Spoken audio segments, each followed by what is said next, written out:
Sam Pitroda reinstated as the head of the Indian Overseas Congress. Sam Pitroda now joins me from Chicago. Appreciate your joining us, Sam. It's been quite a roller coaster for you. It was 8th of May when you resigned from that post, allegedly because of the controversies that some of your remarks generated. That was the heat of elections. Now, elections over, you're back. How is one to understand this? It comes within 24 hours. Rahul Gandhi becoming the leader of the opposition. Is there a connection? Is Sam Pitroda now back and legitimized in a way? Well, first of all, Sam Pitroda was not sacked, as your headline says. Right. Sam Pitroda was not making any remarks about racist. It is your interpretation. Sam Pitroda decided he wanted to take himself out, so he agreed to resign. Two, the racist remark were not racist. It is the racist people who thought it was racist. So let's clear it out. And this is where I have problem with Indian media. Okay? That you just assume that Sam Pitroda was sacked. Okay, who told you that? Did you ever ask Sam Pitroda how did it happen? No. But that's okay. Let's not get into it. That is past. Let's talk about future. First of all, I'm thankful to the Congress president, to Rahul Gandhi, and to all the presidents of the Indian Overseas Congress who have been insisting that I take on this task. First of all, I don't need a job. I'm 82 years old. I don't need to be anything. So let's make it very clear. But I believe there is an opportunity here to take the Indian message global. Indian message is all about democracy, constitution, inclusion, employment. Democracy is important to people of India. People of India have spoken because India was at crossroads. Either they go BJP, RSS way, or they go the way where they avoid dictatorship. And this message is important to the world. As you know, there are elections in many countries coming up right now. There are elections shortly in UK, France, America. Everywhere you have this challenge to protect democracy, to have a little more liberal mindset. I'm going to come to your democracy message in a moment, Sam, but I just want to clarify, so that we put this issue at rest. You resigned on the 8th of May voluntarily. You claim that the media misinterpreted your messages, including the message where you said we could hold together a country as diverse as India, where people on East look like Chinese, people on West look like Arabs, people on North look like maybe white, and people in South look like Africans. That was interpreted to be a racist comment because that was the heat of elections and people thought you had embarrassed your party. Is it that you felt that you had embarrassed your party then and now things have settled down? How is one to look at this? Do you feel let down at times? Forget the media, by your own party. No, first of all, I decided that it is better to take myself out of discussion because Prime Minister started twisting facts. Prime Minister started talking about Sam Pitroda.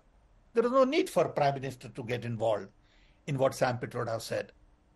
But it was very clear that no matter what Sam Pitroda says, whether it's on inheritance tax, which was more as what is going on in US, they will twist it. And media would help them twist it. You all are party to it.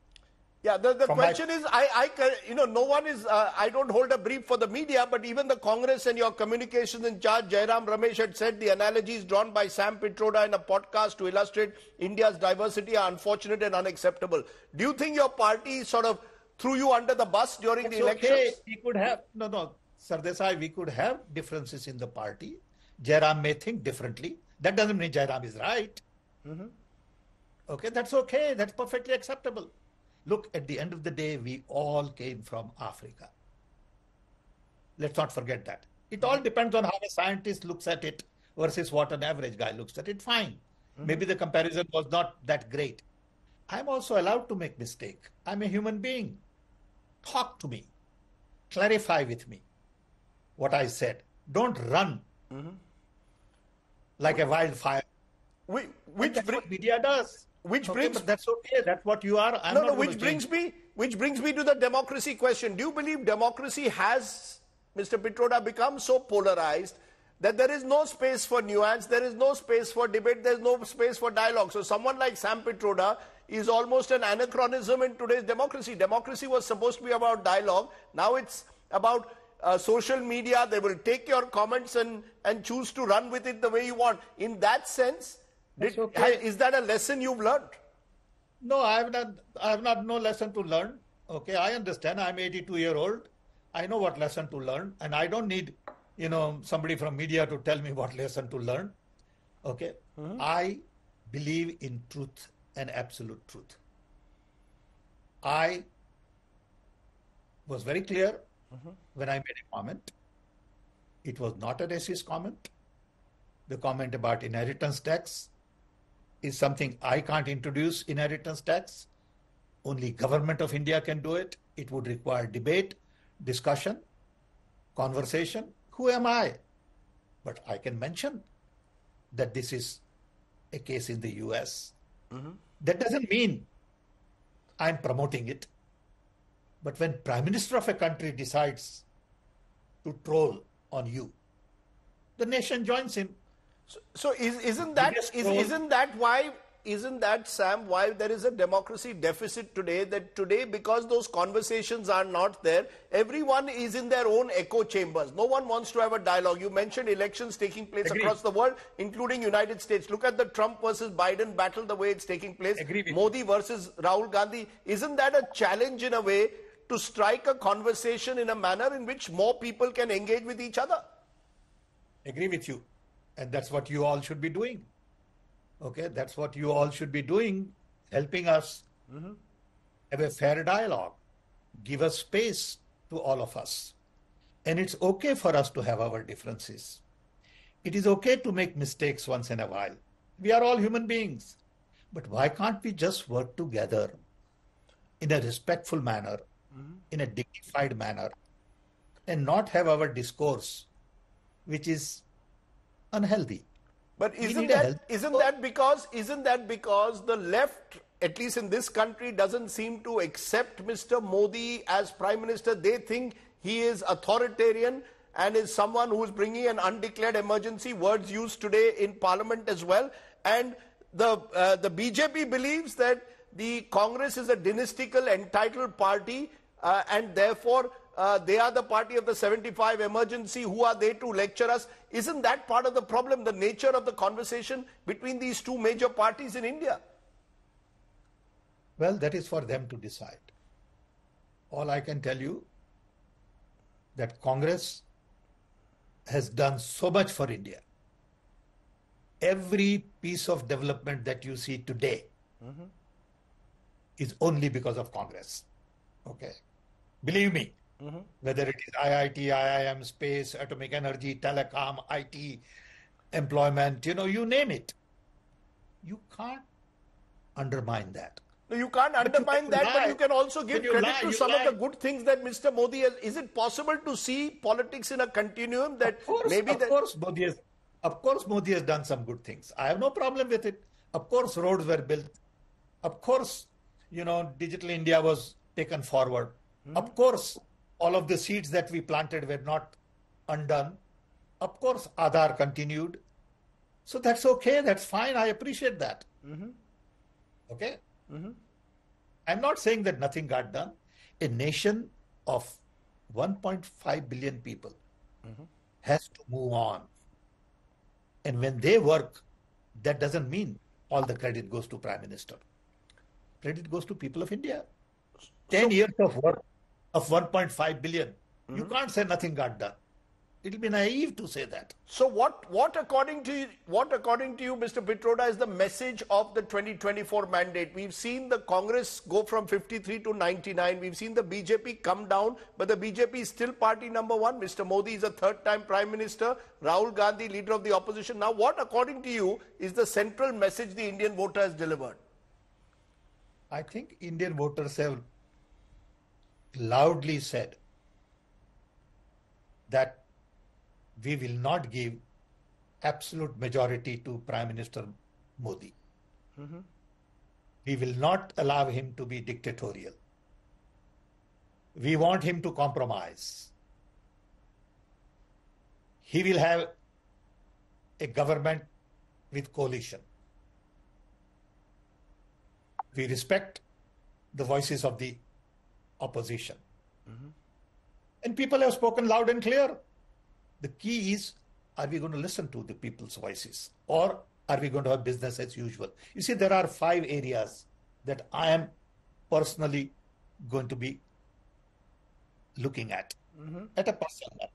One, the behavior of the Prime Minister. Is he going to change in the third term, or he thinks he will continue his business as usual and ignore the voices of the people? That's item number 1.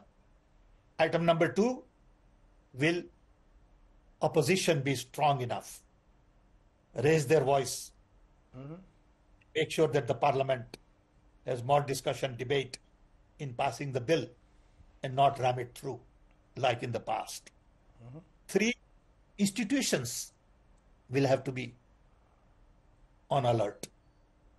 Judiciary, police, income tax, election commission, universities will have to recognize that people of India want democratic way of decision making and not dictatorial way. So you got to do your job as an independent institution. 4, civil society will have to recognize that we have a bigger role to play and we can't be in the background. We can't be undermined. We got to speak up as the catalyst, and we got to be vigilant.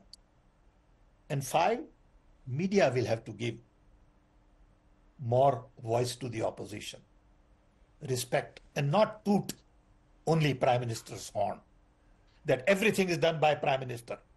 Okay, Digital India is Prime Minister, digital payment is Prime Minister, okay, inauguration is Prime Minister. Come on, give everybody a break. Let's be humble. Why you say this is a vote for humility? Will the opposition also recognize that this is a vote for the opposition also to be a constructive opposition, for leaders to feel less entitled?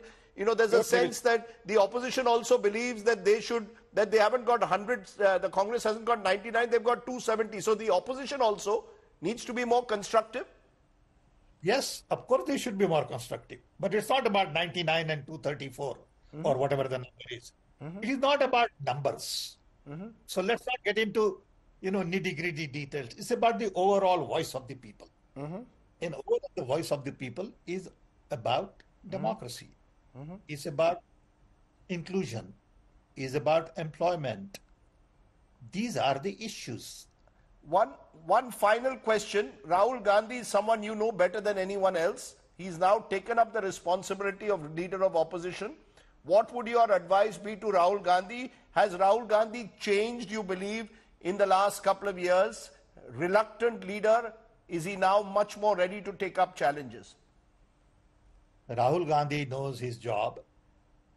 I have great respect for him. I worked with him. I admire him in many ways as a young man. I think he will do a good job. He doesn't need my advice. Sam, you're in good form, I see. You say he doesn't need your advice, as we saw. I thought he was someone who saw you as a mentor, so I thought you would tell us what was that one piece. But you would have one piece of advice for him. What's the one piece of advice? Be yourself. Okay.